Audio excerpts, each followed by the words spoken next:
네, 안녕하세요. 한국사 제27차 시가 시작되겠습니다. 오늘 배울 내용은 여러분들 교과서 114쪽 가보개혁에 대해서 정리를 해보도록 하겠습니다. 이 가보개혁을 정리함에 있어서 여러분들이 가장 어려워하는 건 뭐냐면은 그냥 수업을 일률적으로 쭉 들어버리게 되면은 구분이 잘 안 됩니다. 그래서 가보개혁은 먼저 시대 구분을 정확하게 해서 정리를 해야 되는데 우리가 이걸 이제 좀 더 정확히 얘기하면 가보년 1894년과 그리고 1895년 을미년까지 연결된다. 그래서 우리가 보통 이걸 이제 가보을미개혁이다 이렇게 표현을 하게 되는데 이 가보을미개혁이 이제 나오게 되는데 총 몇 차에 걸친 개혁이 있었다? 지난 시간에 잠깐 얘기했죠. 몇 차까지 나오게 됩니까? 3차에 걸친 개혁이 나오게 됩니다. 오늘 다시 한번 정리하고 여러분들 가도록 하겠습니다. 자, 보게 되면 우리 기억나시죠? 동학농민운동이 발생을 했다. 그래서 동학농민운동이 발생을 하게 된다. 자, 어떻게 됐습니까, 여러분들? 알고 있죠? 동학농민군들이 이제 를 진압하기 위해서 민씨정부가 누구한테 파병을 요청한다고 그랬죠? 그렇습니다. 청에다가 파병을 요청하게 되죠. 그래서 청에 파병을 요청하게 되자 일본군도 함께 오게 된다. 뭐에 근거해서? 텐진조약. 그렇습니다. 텐진조약에 근거해서 일본군도 함께 왔다. 자, 그런데 그 과정에서 정부가 하와 동학군들 사이에 전주화약이 체결되게 된다.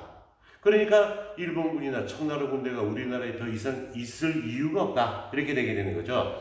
그래서 청나라 군대와 일본 군대의 철수를 요구하게 되고 그렇게 하자 일본이 반발하면서 어디를 점령했다고 그랬죠? 경복궁을 점령하고 그러면서 누굴 앞잡이로 내세웁니까? 그렇습니다. 흥선 대원군을 앞장 세워서 이른바 개혁을 추진하게 되는 과정을 우리가 보게 되죠. 그래서 그렇게 나오게 된다. 그래서 이때 가보개혁, 우리가 소위 말하는 가보개혁이 이제 나오게 되는데 여기 몇 차의 개혁이라고 그랬죠? 1차 개혁이 되게 됩니다.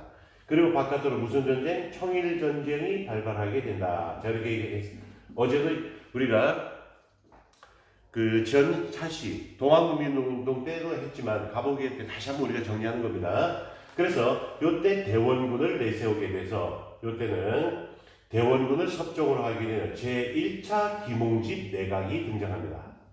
이때 김홍집 내각이 4번 나오니까 잘 봐야 됩니다. 1차 김홍집 내각이 등장을 해 나오게 된다. 이렇게 되죠. 그러면서 이제 뭐가 설치가 되냐? 이른바 군국기무처.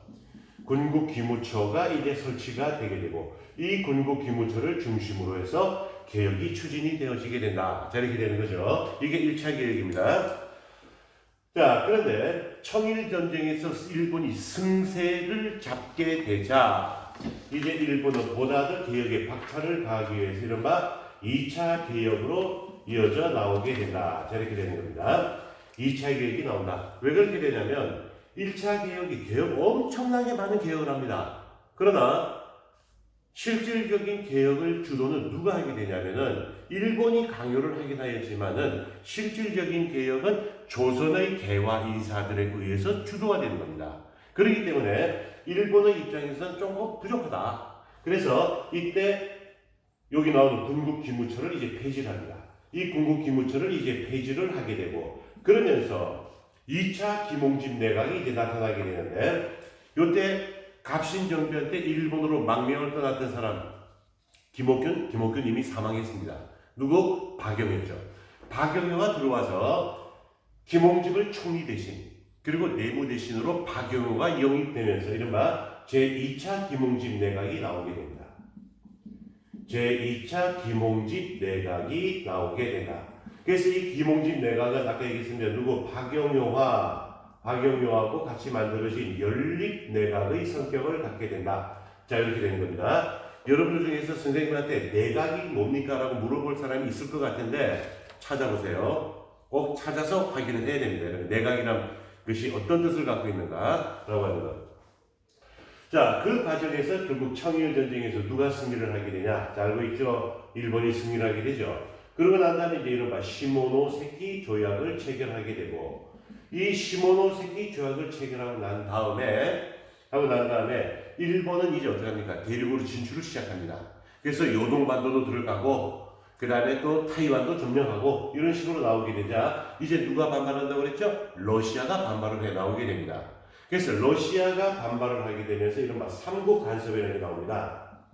삼국 간섭. 우리 어떻게 외워야 됩니까? 불러독. 그렇죠. 러시아가 주도하게 되니까 우선 러시아, 그 다음에 프랑스, 독일, 셋이 항상 같은 편이에요. 러시아와 프랑스와 독일 항상 같은 편이라는 걸 여러분 명심해야 됩니다. 자, 삼국 간섭으로 인해서 결국 어떻게 되냐? 여기는 2차 개혁이 어떻게 된다? 중단이 되어지게 된다. 자, 이렇게 됩니다. 자, 중단이 됩니다. 그러면서 이 삼국 간섭 이후에 우리나라 내에는 어떤 내각이 등장하냐면 이른바 친러 내각이 등장을 하게 된다. 이렇게 되는 거죠. 러시아를 존중하는 친러 내각이 나옵니다. 자, 이 내각이 바로 뭐가 되면 제3차 김홍집 내각이 된다. 제3차 김홍집 내각이라는 게 등장을 하게 됩니다. 그래서 이때는 이제 누가 나오게 되면 온건파 그리고 플러스 친러파가 연합하게 되는 이른바 3차 김홍집 내각이 나오게 된다. 자, 이렇게 되겠죠. 그런데 이 문제가 다시 어떤 식으로 사건이 또 전개되는지 여러분 알고 계시죠? 자, 일본이 그것을 만회하기 위해서, 자, 밑으로 내려옵니다. 일본이 그것을 만회하기 위해서 뭐가 나오냐? 을미사변이 발생을 하죠. 그렇죠? 자, 을미사변이 발생을 하게 되고, 자, 이거 잠깐 밑으로 칸으로 돌려보겠습니다.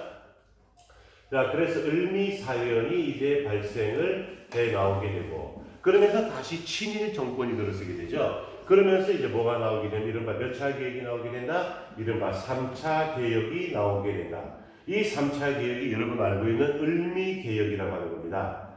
을미개혁이라고 하는 것이 되어지게 된다. 자, 이렇게 되죠. 그래서 이때가 바로 어떻게 되냐? 제4차 김홍집 내각이 등장을 합니다. 변신술의 귀재죠. 김홍집. 그렇죠? 자, 이때는 어떤 내각이냐? 친일 내각이 등장하게 된다. 이게 제4차 김홍집 내각입니다. 그러니까 여러분들이 잘못 보면 안 됩니다. 그래서 1차 때 군국 기무처와 함께하게 되는, 즉 대원군이 숙정하게 되는 1차 김홍집 내각. 그 다음에 2차 개혁이 있을 때 박영효가 들어와서 박영효와 김홍집 간의 연립내각. 그리고 3차 때는 삼국 간섭 이후에 친런 세력들이 등장하면서 온건파와 친러 세력이 하는 제3차 김홍집 내각. 자, 그리고 을미사변 이후에는 뭐가 나오게 되죠? 그렇죠. 3차 개혁, 을미개혁에 대한 친일 정권이었던 제4차 김홍집 내각이 등장을 하게 된다. 자, 이렇게 이제 나오게 됩니다. 자, 근데 이 3차 개혁도 결국 중단이 되어지게 된다는 걸 알고 있죠? 뭐 때문에 중단되게 되죠? 우리 고종께서, 아니, 나의 사랑 민비도, 죽인 놈들이 나를 못 죽이겠냐. 그래서 러시아 공사관으로 대표하게 되는 바로 뭐가 있죠? 아과파철. 좋은 노래죠? 잠시 여러분들 감상하면서 보도록 합니다.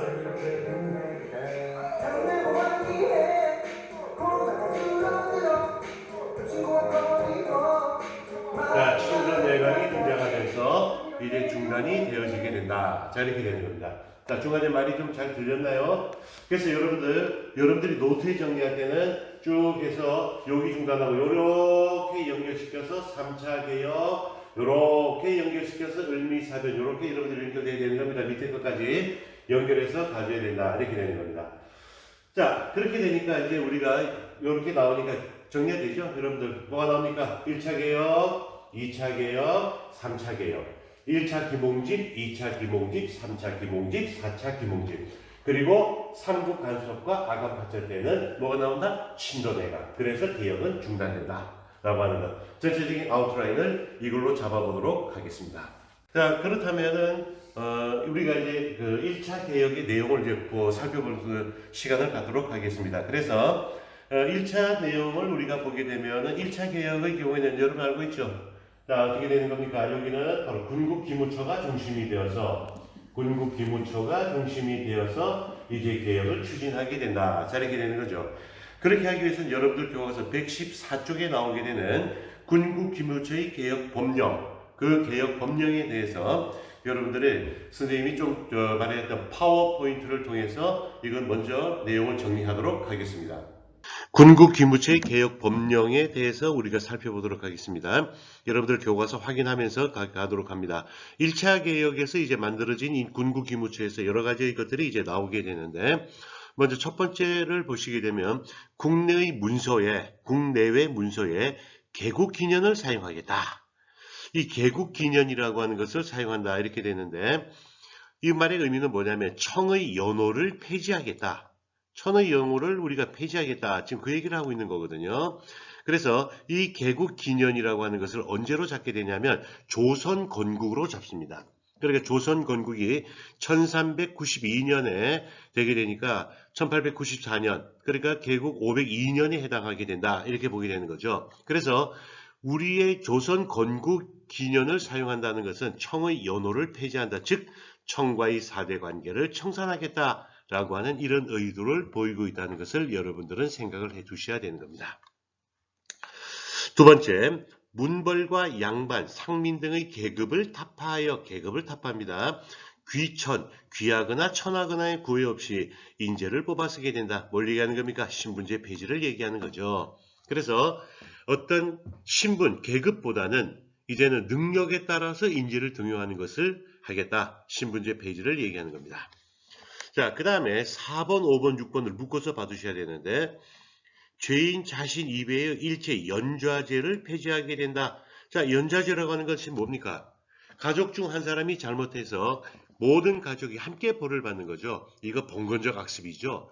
우리 사극 보면 많이 나오지 않습니까? 죄인의 삼족을 멸하라. 그런 얘기하고 있죠. 삼족이 누굽니까? 여러분 알고 있듯이 삼족은 본가, 처가, 외가까지 함께 벌을 받는 거죠. 이거 봉건적 악습입니다. 이거 폐지해야 된다. 자, 그리고 두 번째 나오는데 조혼을 금지하겠다. 일찍 결혼하는 것을 금지하게 된다. 자, 그 다음에 과부의 재혼을 귀천을 막론하고 자유에 맡긴다. 그러니까 청산 과부의 재혼을 허용한다는 얘기가 되죠. 이 모든 것들은 바로 뭐냐? 봉건적 악습을 폐지하고자 하는 이런 내용을 우리가 여기서 살펴볼 수 있게 된다. 이런 얘기가 되는 겁니다. 자, 그 다음에 여덟 번째 내용을 보게 되면 공사노비법을 혁파하고 공사노비법을 혁파하고 그렇죠. 그래서 갑오개혁 때 바로 뭐가 되는 겁니까? 공노비는 이미 여러분 알고 있습니다만 언제 됐습니까? 1800년대에 들어오면서 이제 순조 때 폐지가 되었고 그 다음에 사노비가 폐지가 되게 된다. 그래서 결국 이때 와서 신분제도가 폐지가 되는 조치가 마련되게 되는 겁니다. 그리고 이제 인신매매를 금지하게 된다. 이거 봉건적 악습이죠. 그래서 앞서 나왔던 내용, 뭐 연좌제를 폐지한다든지, 조혼을 금지한다든지, 그 다음에 과부의 재가를 허용한다든지, 인신매매를 금지한다든지 하는 이런 봉건적 악습을 폐지하기 위한 노력이 갑오개혁. 그래서 우리가 갑오개혁을 근대적 개혁이다. 이런 표현을 많이 쓰게 되는 겁니다. 자, 마지막 20번 조를 보게 되면 각종 세금은 뭐로 한다? 화폐로 내게 한다. 화폐를 내게 한다. 바로 뭡니까? 조세의 금납화를 주장합니다. 아직도 금납화가 금으로 낸다라고 생각하면 안 되는 겁니다. 화폐로 납부하게 되는 것이 된다. 이렇게 우리가 정리를 해두시면 되겠습니다. 자, 어떻습니까? 개혁 내용 잘 살펴봤죠? 그렇다면 이제 구체적으로 우리가 한번 살펴보게 되면 먼저 정치면 한번 볼까요? 1차 개혁에서 우선 정치면을 우리가 한번 살펴보게 되면은 뭐 여러 가지 얘기가 나오고 있습니다. 중요한 것만 몇 가지 추려서 얘기합니다. 자, 정치면에서 제일 먼저 우리가 살펴봐야 될 것은 어떤 내용이냐면은 청의 연호를 폐지하게 됩니다. 청의 연호를 이제 폐지하겠다. 그래서 청의 연호를 폐지하게 되고 그러면서 뭐냐면 개국 연호를 사용합니다. 개국 연호. 개국 연호. 자, 좀 전에 파워포인트 선생님 얘기했죠. 우리가 개국 원년을 언제로 잡습니까? 그렇죠. 조선 건국을 잡게 되죠. 1392년 조선 건국을 개국 원년으로 삼게 됩니다. 자, 그러면서 청의 연호를 폐지한다. 뭐 하는 일인지 알겠죠? 청의 사대 관계를 폐지하겠다. 청과의 사대 관계를 이제 청산하겠다. 라고 하는 이런 의도가 숨어 있다는 것을 여러분들은 알 수 있게 되는 겁니다. 자, 그 다음에 또 왕실 사무와 국정 사무를 서로 나누어 혼동하지 않는다. 그렇죠. 그래서 왕실 사무는 어디서 맡아서 한다고 그랬죠? 그렇죠. 국내부에서. 자, 국내부가 신설되는 겁니다. 그리고 국정 사무는 어디서 맡아 하게 되냐 하면은 의정부에서. 자, 의정부에서 맡아서 하게 된다. 그래서 과거의 전제군주대회 때는 왕이 국정사무와 왕실사무를 모두 다 총괄을 했는데 이제는 이걸 분리하겠다는 얘기입니다. 뭘 의미하는 겁니까? 그렇죠. 왕의 전제권을 강화하겠다, 제한하겠다, 제한한다는 얘기죠. 국왕의 전제권을 제한하게 된다. 그러면 통치는 어떻게 하냐? 뭘 바탕으로? 그렇죠. 법을 바탕으로 해야 된다. 그래서 이건 바로 뭘 의미하게 된다? 그렇습니다. 입헌군주제로의 개혁. 입헌군주제로의 개혁을 추구해 나오게 되는 그런 내용과 연결이 된다. 이렇게 보면 되겠습니다. 자, 그 다음에 보게 되면 뭐 6조를 대신해서 8아문, 뭐 6조 대신에 8아문이 등장을 하기도 하였고, 자, 그 다음에 또 중요한 것이 뭐냐면 과거제를 폐지합니다. 자, 인가 잘 안 나오네요. 바꾸겠습니다. 자, 그래서 뭘 폐지한다? 과거제를 이제 폐지를 하게 된다. 그래서 과거제를 폐지함으로써 이제 신분의 구분 없이 누굴 등장하냐면 인재를 등용하겠다. 약간 모순이 보이죠? 아니, 과거제도가 능력에 따라 관리를 임명하는 건데 왜 과거제를 폐지해야만 신분의 구분 없이 인재를 등용하게 되느냐? 과거제에 문제가 많았다는 겁니다.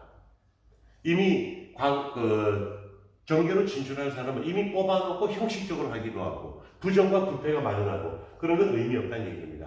그래서 이를 따라서 과거제를 폐지하고 오히려 인재를 등용하겠다. 자, 그 다음에 또 뭐가 만들어져? 경무청. 자, 경무청이 또 신설이 됩니다. 뭐 요즘 얘기 뭡니까? 경찰서죠. 자, 이런 것들이 이제 만들어지게 되는 것을 우리가 볼 수 있다. 이 부분이 정치면에서 나오는 내용이 되게 됩니다. 자, 칠판 잠깐 지우고요. 경제면을 보겠습니다. 여러분들은 하는 중간에 스탑 해놓고 필기를 하면 되겠습니다. 자, 그러면 이제 경제면에서 우리가 이제 살펴보게 되면은, 자, 경제면에서 우리가 살펴보겠습니다. 이 경제면에서 보게 되면 뭐가 나오냐? 자, 제일 먼저 재정을 일원화시킨다. 그렇죠? 재정의 일원화를 시키게 되는 내용이 나오게 된다. 어디에서? 호조? 아닙니다. 큰일 납니다. 요거 선생님 지난번 얘기했지만 키워드로 써야 됩니다. 호조를 통한 재정을 일어나는 언제? 갑신정변. 여기는 어디가 되냐? 탁지아문입니다. 탁지아문이에요. 아문은 뭐로도 부르다 나중에 2차 개혁 때가 뭐 부라고도 부릅니다. 탁지아문, 탁지부 관계없습니다. 자, 재정을 일어나시킨다. 정리, 갑신정변 때 어디? 호조. 그리고 이때에는 탁지아문을 통해서 나오게 된다라고 하는 것. 자, 그 다음에 또 뭐가 나옵니까? 은본위 화폐제도. 은본위 화폐제도. 은을 얼마나 보유하느냐에 따라서 화폐의 발행이 나온다. 그런 얘기가 되는 거죠. 자, 그 다음에 또 뭐냐면 도량령의 통일. 도량령을 통일하게 된다는 것. 도량령이 뭐 하는 겁니까? 그렇죠. 단위, 길이, 부피, 무게. 그렇죠. 길이와 그 다음에 뭐 무게라든지 이런 것을 이제 되게 된 도량을 통일하게 된다. 누구랑 똑같게? 그렇죠. 일본과 동일하게 하는 겁니다. 그래서 여기 나오는 은본위 화폐제도라든지 도량형 통일, 요거는 일본의 경제적 침략과 연결되게 되는, 일본의 경제적 침략과 이게 연결되게 되는 이런 부분도 있다라고 하는 것 한번 생각해 볼 필요가 있습니다. 자, 그 다음에 또 뭐가 나옵니까? 조세의 급납화. 그렇습니다. 조세의 급납화가 나오게 된다. 급납화라고 한다. 금 아니라고 여러 수십 번 얘기했습니다. 화폐로 세금을 납부하는, 화폐로 세금을 납부하게 되는 것이 경제면이 나옵니다. 자, 그리고 마지막으로 사회면을 우리가 살펴보게 되면은 사회면, 요거 제일 중요합니다. 사회면, 요건 제일 중요한 겁니다. 여기서 뭐가 나오냐면 제일 먼저 뭐가 나오죠? 그렇죠. 신분제가 폐지가 된다. 공사노비, 공노비는 이미 폐지가 됐고 이제는 사노비까지 폐지하면서 신분제도가 폐지가 되게 되는 것을 우리가 볼 수 있게 된다. 중요한 겁니다. 우리 역사에서 처음으로 이제 신분제 자체가 폐지가 되는 겁니다. 물론 여러분들 이제 나중에 배우겠지만은 신분제가 폐지가 됐다고 곧바로 평등 사회가 된 것은 아니다. 다시 얘기합니다. 신분제가 폐지가 된다고 해서 곧바로 평등 사회가 되는 건 아닙니다. 그럼 어떻게 평등 사회가 되냐? 사회 전반에 걸친 의식의 변화가 있어야 됩니다. 그 의식의 변화까지 주어지는 건 언제가 되냐? 여러분 알고 있죠? 독립협회에 가게 됩니다. 그 독립협회에서의 의식의 변화 문제는 나중에 김한중 선생님하고 공부를 하면 되겠습니다. 자, 그 다음에 또 뭐냐? 봉건적 학습을 폐지합니다. 자, 봉건적 학습을 이제 폐지하게 되는 이런 내용이 나오게 된다. 그래서 여러분 알고 있죠? 뭐 조언을 금지한다. 조언 안 된다. 그 다음에 뭐 연좌법 알고 있죠 여러분들? 한 사람이 죄를 지으면 그 가족이 함께 벌 받는 것 연좌법이라든지 그 다음에 뭐 고문 같은 거 이런 것들을 전부 다 어떻게 하자? 폐지하자. 이런 거 전부 다 폐지해야 된다. 그 다음에 뭐 과부의 재가를 허용하자. 과부, 혼자 된 여인을 얘기하는 거죠. 과부의 재가를 허용하자라든지 이러이러이러한 내용들이 이제 나오게 되는 것들이 이제 사회면에서 나오는 내용입니다. 이게 전부 다 1차 개혁에 나오는 내용들이 되게 됩니다. 1차 개혁 양 많습니다. 여러분들 의미 잘 파악하고 해 주셔야 된다. 1차 개혁, 대원군 섭정, 그 다음에 제1차 김홍집내각 군국기무처 연결시키면서 정치, 경제, 사회면 정리해 두셔야 되는 겁니다. 자, 이번에는 이제 세 번째 단어 홍범 14조를 반포한다. 여기 보겠습니다. 우리가 교과서 114쪽에 보게 되면 이 단원, 그 주제 국가체제의 개편을 도모하다. 요거는 선생님 좀 전에 정치, 경제, 사회 그 부분을 정리한 것에서 이제 설명이 된 거고요. 이제 세 번째 단어입니다. 홍범 14조를 반포하게 된다. 자, 이렇게 되는 거죠. 그래서 요것도 아까 얘기했죠. 청일 전쟁에서 승세를 잡은, 이긴 게 아니에요. 아직은 승세를 잡았던 일본이 이제 어떻게 하게 된다. 내정 간섭을 강화하면서 대원군을 퇴진시키고, 그리고 군국 기무처도 폐지하고, 그리고 일본의 망명이 떠났던 박용효가 돌아와서 이제 그 제2차 김홍집 내각이 만들어지면서 개혁을 주도하게 나오게 된다. 자, 이렇게 됩니다. 자, 그 과정에서 고종께서는 독립소고문을 반포하시고, 일단 그 종묘, 역대 국왕의 위패를 모셔놓은 종묘에 가서 제사를 드린 다음에 독립소고문을 이제 반포하시고, 그리고 나시면서 이제 뭐하냐, 이른바 홍범 14조를 반포하게 된다. 그래서 우리의 자주독립과 개혁을 만방에 그 표현했던 홍범 14조를 이제 반포를 해 나오게 된다. 그러면서 2차 개혁이 이제 추진되어져 나오게 되는 겁니다. 자, 홍범 14조 내용 여러분 교과서 115쪽에 요약돼 나와 있습니다. 이건 역시 PPT를 통해서 선생님이 설명을 하도록 하겠습니다. 홍범 14조의 내용에 대해서 정리를 해보도록 하겠습니다. 자, 이 홍범 14조의 내용이 이제 전체적으로 보면은 우리가 갑오개혁에 있는 내용을 전부 다 요약 정리가 되어 있다. 그러니까 갑오개혁의 정신을 전부 다 담고 있는 것이 바로 이 홍범 14조의 내용이 되게 되는 겁니다. 잘 보고 정리를 해 두셔야 됩니다. 자, 먼저 제1조 청에 의존하는 생각을 버리고 자주독립의 기초를 세운다. 청에 의존하는 생각을 버리고, 자, 그런 얘기 나오고 있죠. 그러니까 청에 의존하는 생각을 버리게 된다는 얘기는 결국 청과의 4대 관계를 이제는 청산할 때가 됐다. 자, 그런 걸 얘기하는 겁니다. 그래서 자주독립의 기초를 세우게 된다라는 것. 청과의 4대 관계를 청산하겠다. 그런 얘기가 되는 거죠. 자, 그 다음에 세 번째의 내용을 보게 되면 임금은 각 대신과 의논을 하되, 대신 신하들과 의논을 하라는 얘기입니다. 우리 시험은 봤죠. 대신이라고 하면 정일품 이상의 고관을 얘기한다고 그랬죠.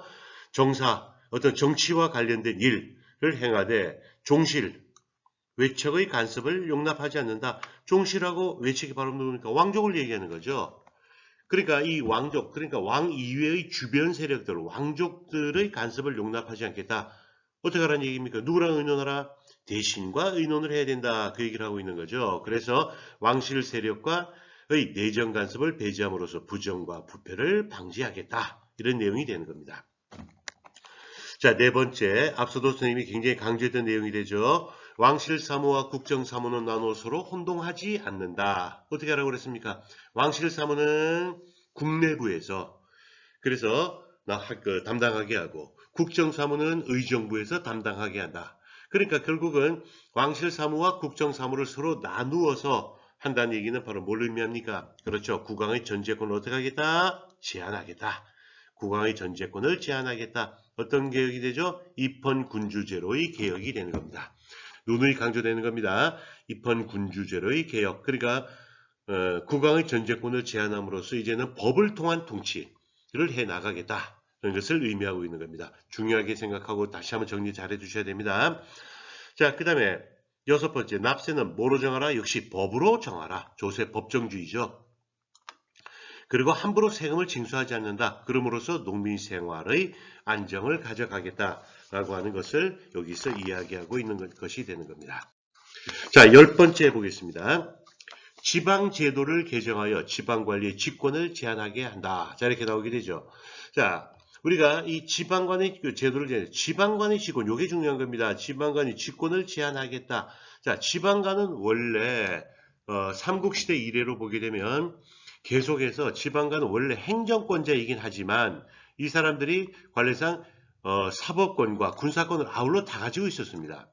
그래서 지방관의 권한이 매우 막강했죠. 지방관의 권한이 막강하게 되니까 그를 둘러싸고 있는 아전배들이 같이 세력이 강화되면서 어떤 문제가 발생하고 있습니까? 그렇죠. 백성들의 생활을 어렵게 하고 수탈이 이루어지고 탕반오리가 생기고 이런 문제가 나오는 겁니다. 그래서 지방관리의 직권을 제한한다. 뭐에만 인정한다? 그렇죠. 행정권만 인정하겠다. 사법권 안 돼. 그리고 군사권 안 돼. 그래서 행정권만 인정함으로써 지방관의 직권을 제한하고 그럼으로써 지방관의 백성들을 괴롭히는 것을 막겠다. 이런 얘기가 되는 겁니다. 11번째 내용을 보게 되면은 총명한 젊은이를 파견하여 외국의 문물을 견습하게 한다. 유학생 파견을 얘기하는 거죠. 그래서 우리도 서양이나 외국의 뛰어난 문화를 받아들임으로써 보다 더 근대화를 추구해 나가겠다라는 것을 의미하고 있는 겁니다. 13번째, 민법과 형법을 제정하여 형법을 제정하여 국민의 생명과 재산을 보호하겠다. 바로 민권을 신장시키겠다. 바로 가보개혁이 근대적 개혁이죠. 민권, 국민들의 권리를 신장시키겠다. 그러니까 민법이 뭐 하는 겁니까? 백성들 사이에 이루어지는 문제, 예를 들어서 누구에게 잘못했다 그럴 때에는 손해배상을 한다든지 이런 문제가 되고, 형법, 잘못한 사람 벌 줘야 되는 거죠. 이런 것을 제정함으로써 국민의 생명과 재산을 보존하는 민권 신장을 추구해 나가게 되는 것이 바로 여기 나오는 홍범 14조에 나오는 내용이 되겠습니다. 자, 내용 잘 보셨습니까? 자, 그럼 그것과 관련해서 개혁 내용을 우리가 이제 한번 살펴보겠습니다. 2차 개혁입니다. 2차 개혁에서 나오게 되는 개혁의 내용이 나오게 되는데, 요 개혁 내용 선생님 시험 낼 거예요. 시험 내는 겁니다. 꼭 낼 겁니다. 왜 그러냐면 1차 개혁 내용이 너무 많아. 그리고 3차 개혁 때, 을미 개혁 때는 몇 가지 특징적인 것만 나와. 그러니까 이 2차 개혁의 내용에 해당하는 것이 시험 문제에 선생님이 꼭 낼 거니까 이제 잘 기억해 두셔야 됩니다. 자, 먼저 첫 번째, 제도의 개혁이 나오게 되는데, 자, 어떻게 되냐. 중앙의 경우를 우리가 살펴보게 되면 이때는 의정부를 이름을 바꿉니다. 자, 이제 의정부를 이름을 바꾼다. 뭐로 바꾸게 된다? 내각이라는 이름으로 이제 완전히 바꿔버립니다. 자, 그리고 8아문을 7부로 개편하게 된다. 자, 한번 정리해볼까요? 그러면 처음에 1차 개혁 때는 어떻게 됐습니까? 6조가 어떻게 바뀐다? 8아문으로 바뀌게 되고, 8아문이 다시 뭐로 바뀐다? 7부로 개편이 되게 된다. 1차 개혁 때, 2차 개혁 때 이렇게 되죠. 자, 그래서 8아문, 그 다음에 7부 이렇게 바뀝니다. 자, 그 다음에 지방의 경우를 보게 되면 지방의 8도를 어떻게 바꾸냐? 8도가 어떻게 바뀌게 되죠? 23부로 개편이 되게 된다.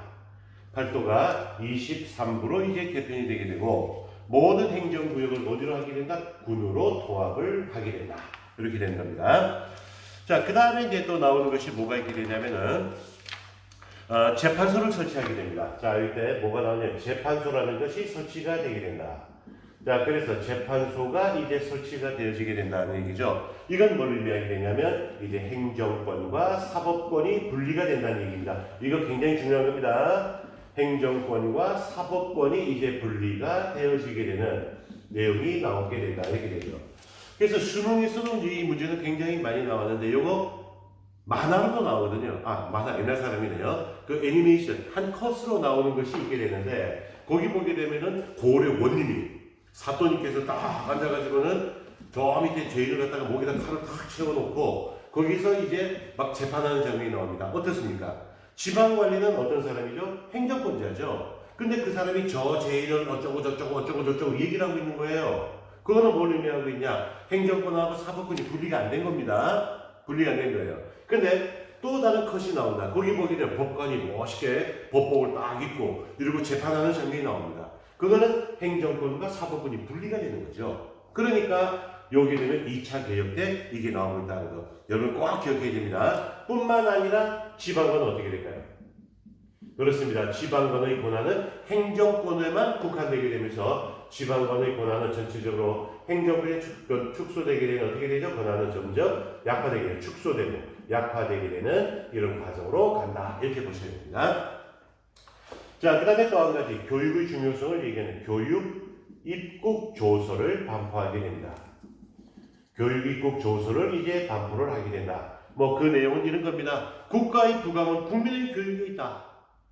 나라가 부강해지는 것은 국민의 교육에 있다라고 해서 바로 뭘 강조하는 거죠? 교육의 중요성.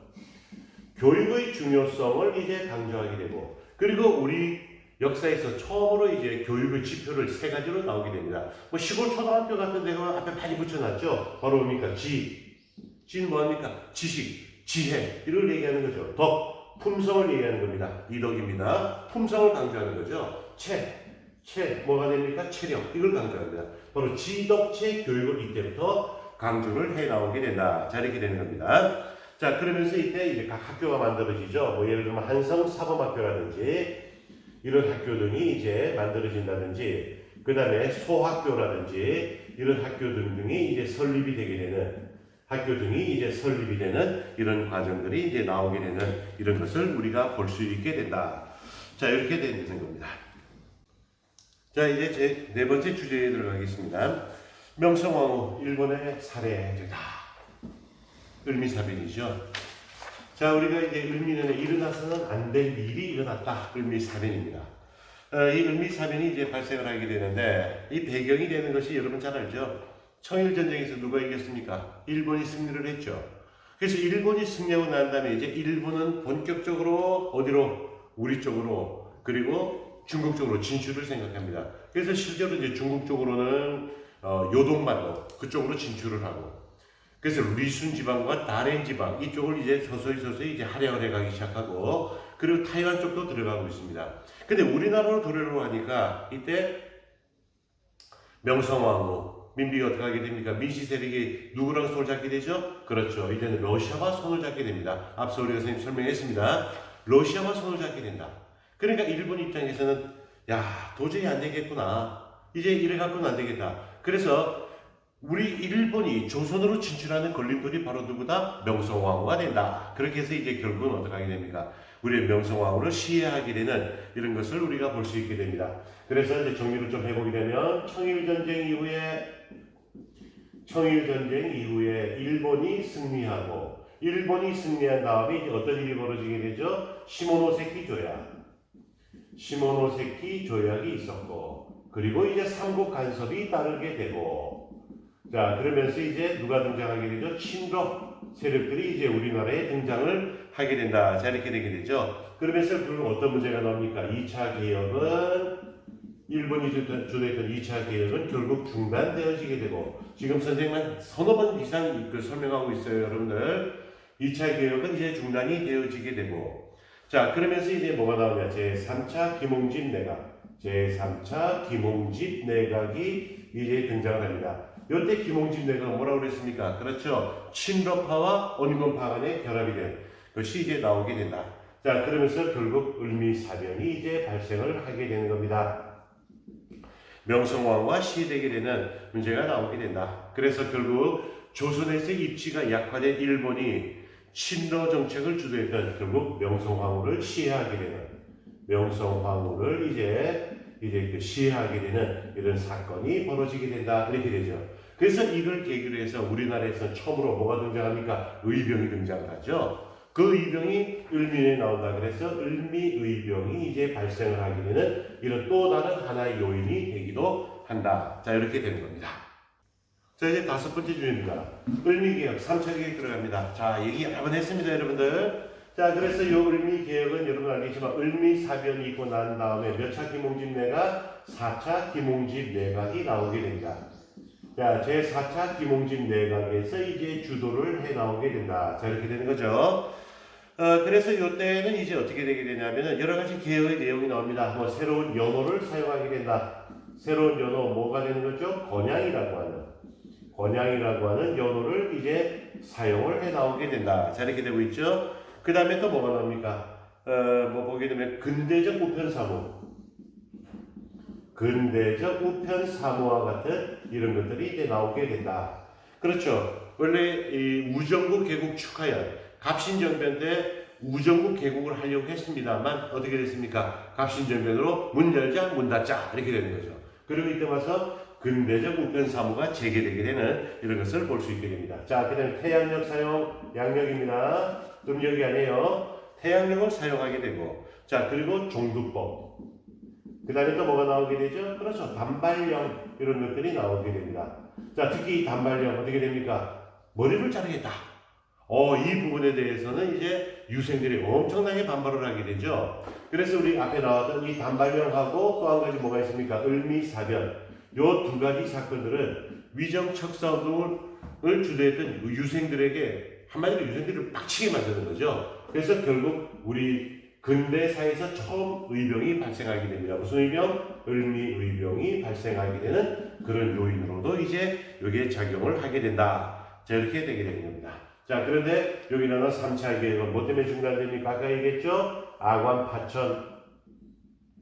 그렇죠. 아관 파천으로 무슨 내각 등장한다? 친로 내각. 이때는 뭡니까? 을미기 나오는 4차 김홍집 내각은 어떤 내각이죠? 친일 내각이었죠. 그 다음에 친로 내각이 등장을 하고 아관 파천으로 해서 결국 개혁은 중단되게 됩니다. 김홍집 엄청나게 많은 변화를 주도했던 인물이죠. 그러다가 아관 파천 이후에 김홍집이 길을 가는데 사람들이 저기 친일파 김홍집이 간다. 가뜩이나 을미사변 이후에 일본에 대한 감정이 안 좋을 때 친일파 김홍집이 지나간다. 그래서 사람들이 길거리에서 돌을 던져서 길거리에서 돌 맞아 죽은 비운의 사나이 김홍집이 되게 되는 겁니다. 자, 이제 마지막으로 6번째 주제 갑오을미개혁의 역사적 의의와 한계점에 의해서 이제 나오게 된다. 살펴보겠습니다. 갑오을미개혁의 역사적 의의 나오게 된다. 분명히 여러분 알고 있습니다. 우리 갑오개혁이 누구의 강요였죠? 그렇죠. 일본의 강요에 의해서 나오게 된다. 그러나 우리 갑오개혁 가장 많은 개혁이 주도되던 1차 개혁의 경우에 주로 해당되긴 합니다만은 자, 뭐가 나오게 됩니까? 바로 조선의 개화파 관료. 우리 조선의 개화파 관료에 의해서 이제 개혁이 추진되어지게 된다. 어떤 의미가 있습니까? 바로 갑오개혁의 자주적 성격을 볼 수 있다. 요거 중요한 얘기가 되겠죠.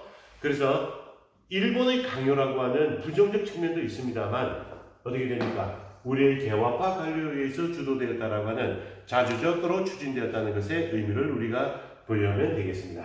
자, 그 다음에 또 기존에 있었던 갑신정변이라든지 그 다음에 동학, 농민운동의 에서 보여주었던 이런 어떤 개혁의 요구가 이제 반영이 된다.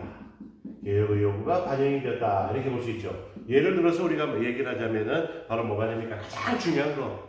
죽었다 깨어나도 갑오개혁에서 가장 중요한 거 뭐가 있습니까? 신분제 폐지. 그렇죠. 신분제를 폐지했다. 라고 하는 부분. 이 부분은 우리가 100번을 강조하더라도 여러분들 부족하지가 않습니다. 자, 그리고 또 뭐가 나오게 됩니까? 봉건적 학습을 폐지하게 된다.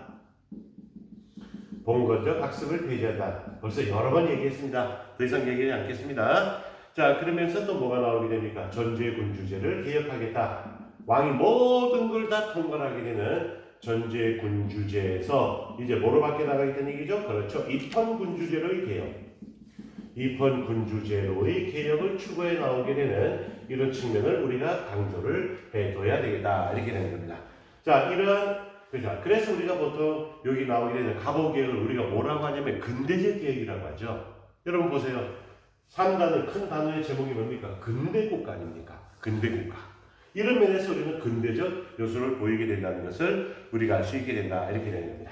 자, 그러나 한계점 지적 나오게 되죠. 역시 일본의 강요가 있었다. 일본의 강요에 의해서 나오게 된다. 자, 이렇게 되게 되는 겁니다. 그래서 결국 보게 되면 일본의 침략을 편하게 하는 것도 있었죠. 아까 우리 뭐가 있었습니까? 그렇죠. 도량령의 통일이라든지 은본이 화폐제도 같은 이런 것들은 일본의 경제적 침략을 용이하게 하는 이런 요소가 나오기도 했다. 자, 이렇게 되게 되는 거죠. 그 다음에 나온 것이 바로 뭐가 되냐면 역시 갑신정변하고 똑같습니다. 바로 토지제도의 개혁. 토지제도의 개혁은 없었다. 이런 얘기입니다. 그래서 토지제도 개혁은 없었다라는 거죠. 이 말의 의미는 바로 뭐냐면 우리 민중들의 열망, 우리 민중들이 원하고 있는 것, 그것은 안 됐다는 얘기입니다. 그래서 갑신정변하고 갑오개혁 딱 정리합니다. 갑신갑오개혁은 위로부터 개혁, 사회 엘리트, 금수저들의 개혁이었다는 얘기입니다. 그렇기 때문에 이 개혁에서는 토지제도의 개혁은 없었다는 것. 그래서 그걸 어떻게 됩니까? 민중과 유리되었다. 무슨 말인지 이해되겠죠? 민중과 거리가 있다 이런 얘기입니다. 민중과 유리되게 되는 이런 의미가 나온다 그런 얘기입니다. 자, 그 다음에 또 뭐가 나오게 되냐면은 자주적 근대 국가를 수립한 개혁이 소홀했다. 자주적 근대 국가를 하기 위한 개혁의 소홀한 면이 있었다 이런 얘기입니다. 어떤 개혁이 소홀했냐면 가장 소홀했던 면이 바로 뭐냐면 군사면 같은 겁니다. 아까 우리가 봤을 때 정치면의 개혁, 경제면의 개혁, 사회면의 개혁 이런 것들은 나왔는데 군사면을 통해서 국방력 강화라고 하는 문제, 국방력 강화를 위한 군사적 면에서 대단히 개혁이 소홀했다 이렇게 됩니다. 뭐 이렇게 보면 되는 거죠. 우리가 군사 제도의 개편을 통해서 국방력이 강화되면 일본의 침략은 그만큼 더 어려워지는 거거든요. 그래서 군사면은 소홀했다라고 하는 것. 앞서 나왔던 군국 기무처가 군사면하고 관계된다. 그런 얘기하면 혼납니다. 그건 관련 없는 거예요. 자, 군사면 소홀했다라고 하는. 그리고 또한 상공업의 진흥이라고 하는 문제. 진흥이라든지 이런 부분에도 상당히 소홀했던 면들이 있다. 이렇게 우리가 봅니다. 그래서 이런 면들에서 우리가 개혁이 소홀했다라고 하는 것을 우리가 볼 수 있고요. 자, 마지막으로 선생님이 팁을 하나 주도록 하겠습니다. 마지막 여러분들에게 팁을 하나 주겠는데 뭐가 나오게 되냐면은 갑신정변과 갑오개혁, 갑신정변과 그 다음에 갑오개혁에서 나오게 되는 공통점, 어떤 공통점이 나오게 되냐 하는 것을 우리가 받아야 됩니다. 자, 먼저 첫 번째 뭐가 있습니까? 청과의 4대 관계, 청과의 4대 관계를 청산하겠다라고 하는 이런 부분에 대한 이야기가 있다는 것을 기억하셔야 되고요. 그 다음에 입헌군주제 개혁, 입헌군주제로의 개혁이라고 하는 이 부분에 대한 이야기가 또 나오게 됩니다. 그 다음에 또 뭐가 나옵니까? 재정을 일원화시키겠다. 근데 이건 차이가 있습니다. 갑신정변 때는 어디 호조, 그리고 갑오개혁 때는 탁지 아문에서 되고 있다는 것. 자, 그다음에 또 뭐가 있습니까? 신분제 폐지가 있죠. 그렇죠? 신분제 폐지와 같은 이런 얘기가 나오게 된다.